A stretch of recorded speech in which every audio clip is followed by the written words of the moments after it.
because I had planned on coming on this evening to give you guys an update of what's going on.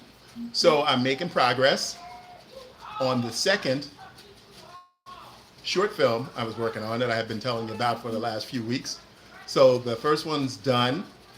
We meaning the producer and the director, we've sent it to the composer to create some original music, which is going to be nice. And once we get the original music back, then I will add that in and I will make the final master copy. So everything went smooth with that.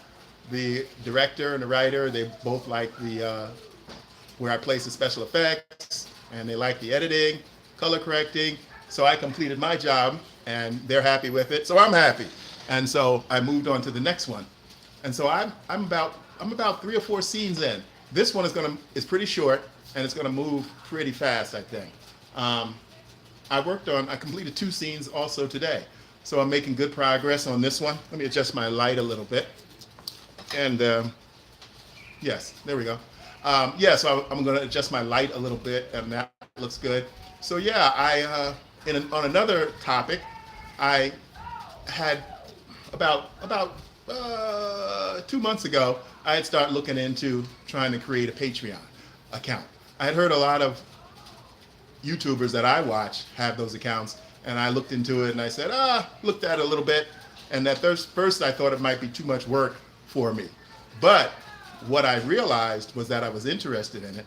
A friend of mine who was also an artist and a filmmaker, I'll say his name, I hope he doesn't mind, John Williams. You can look him up online. He's a filmmaker, and he creates a lot of great projects, and he does a lot of digital work now. So when I have questions and stuff, I go to him and get advice and help. But he had asked me if I had a Patreon account the other night, and I told him that I had started one, but I hadn't moved forward on it. But today, after I finished editing, something hit me. I have a lot of projects that some go way back, way before the digital age. And a lot of those projects might be something interesting that I can put online. And a Patreon account is something where I could put a lot of the work that I created in the past that I never really moved forward with. I have a number of scripts, I have all kinds of stuff. Graphic novels. I put up today, as a matter of fact, as I continue to develop the Patreon account, and you can find the link to it in the description below this video. I'm going to put it below this video once it's released. And I put up a project called Coleman PI. It's about a private investigator in Richmond, Virginia.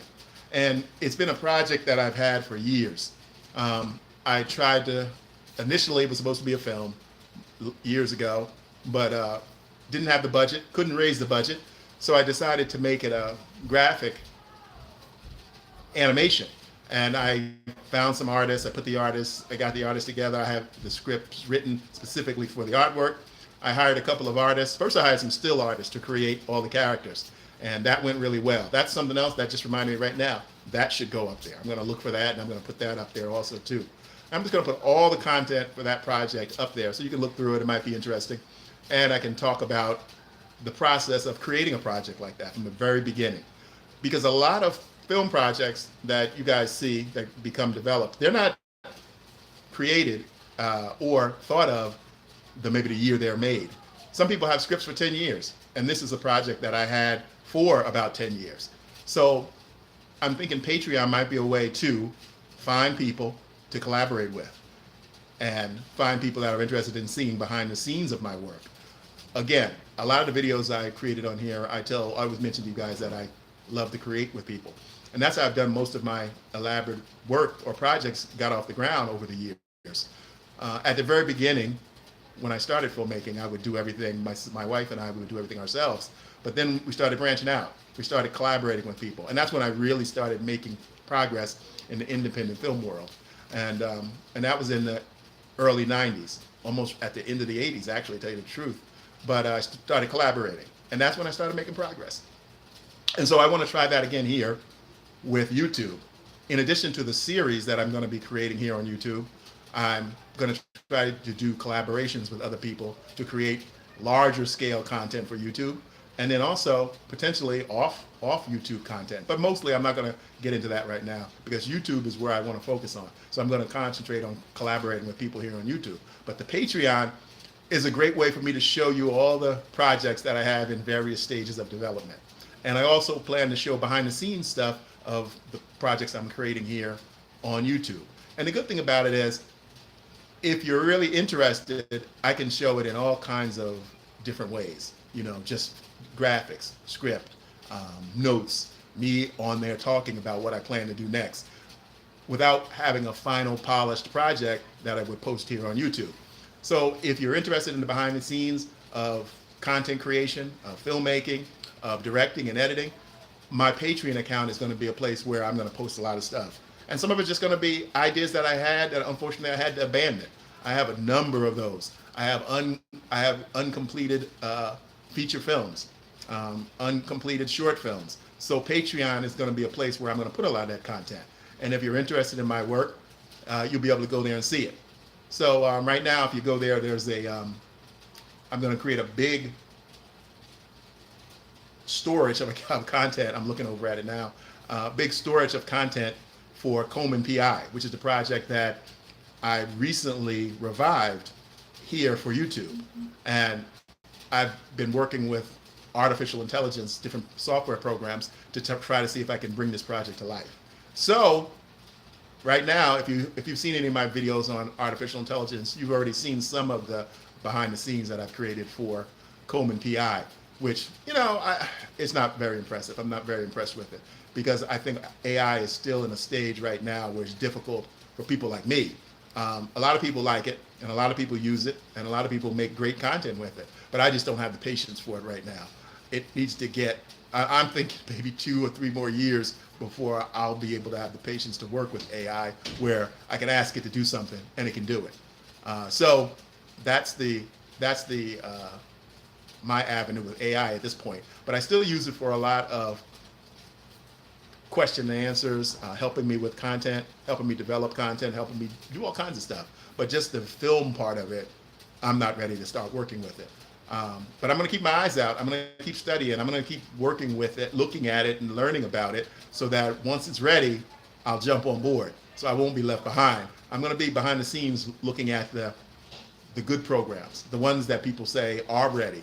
So I did a whole video the other night where I talked about young people who are getting out of college or in college learning AI. And it was so funny today because there's a big thing in the news right now about the government talking about young people using, learning AI. And I had just started talking about it yesterday. I bet you they're watching my YouTube videos. I know they are. But seriously, I just started talking about it. I've been thinking about it for about a month, and I just hadn't made any videos on it. But if you look and see, the first one came out. The first one came out geared towards young people learning AI for free and becoming experts and offering that as a service or something on their resume or a skill set they had that they can build up. So it's serious. And it's more serious now than I even thought, because just today, in all the news, they're talking about it, how the government is building initiatives there and working with the tech people to help get AI development into high schools. So that's the road I was saying people needed to go about. And I said it before they did. But it was obvious. No, but I hadn't seen anyone talking about it. But now it's going to be everywhere. So I'm glad that I was able to speak up about it. And I'm going to keep talking about it because a lot of people won't know it. A lot of people don't follow the news, and especially news that's coming from the government. A lot of people don't follow it. A lot of people don't pay attention. A lot of people don't care about it. But if you have children who are in, and they're talking about something smart, for the first time, I have to really agree with them. They're talking about bringing AI education down into the lower levels of school for kids, kindergarten, first grade, second grade. And that's where it should be. That's where it should be. Kids should be learning about this stuff now. Obviously, they should be learning computer skills, but they need to learn deeper computer skills, not just basic computer skills. They need to start with basic programming. For all kids, it should be mandatory. Just basics. I'm just talking about the basics. Just like everything.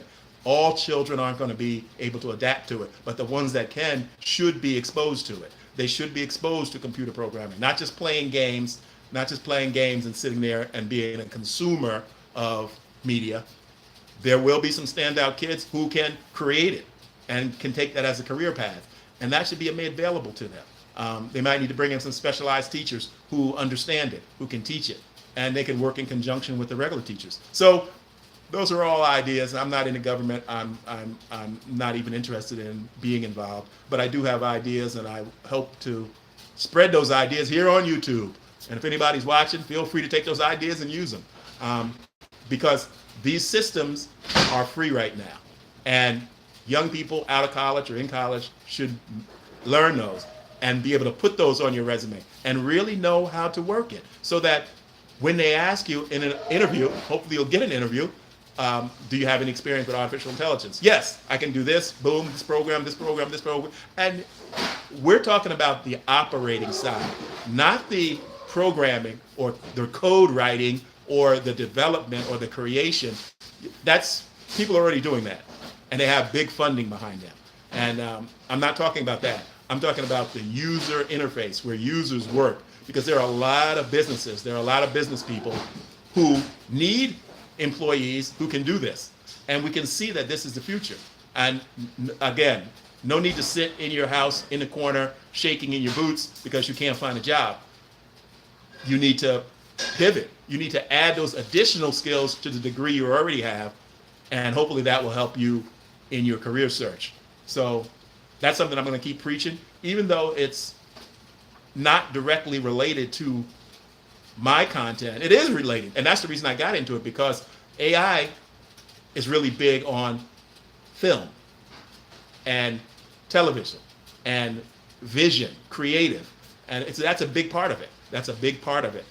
Almost one of the biggest parts. That's where most of the non-programming populace interact with AI. We're not there to write code. We're not there to create apps. We're not there to, advance the technology behind the scenes, but we are the frontline users. And the frontline users are going to need help. They need help. And if you position yourself where you can deliver that help, you'll be valuable to a company. You can start your own company. You can do, you can do consulting. There's so many things you can do if you have the knowledge to work with artificial intelligence. So don't fear it. It's a tool. There's nothing wrong with tools. You're not afraid of your hammer or your saw or your mixer, are you? So, hey. So a tool, it's a tool, just like anything else. Like your computer is a tool. Your phone is a tool. Your Netflix user interface is a tool. You're not afraid of that, are you? I bet you're not afraid of that. So again, learn it, use it, be friends with it. Let it help you. Let it help you. All right, I'm going to call this a short one tonight. If you haven't been to my channel, please go subscribe. I'm going to put the Patreon link in all my videos from now on, and I'm going to be adding content to the Patreon. So I thank you for stopping by, and I will see you again tomorrow morning. Have a nice evening.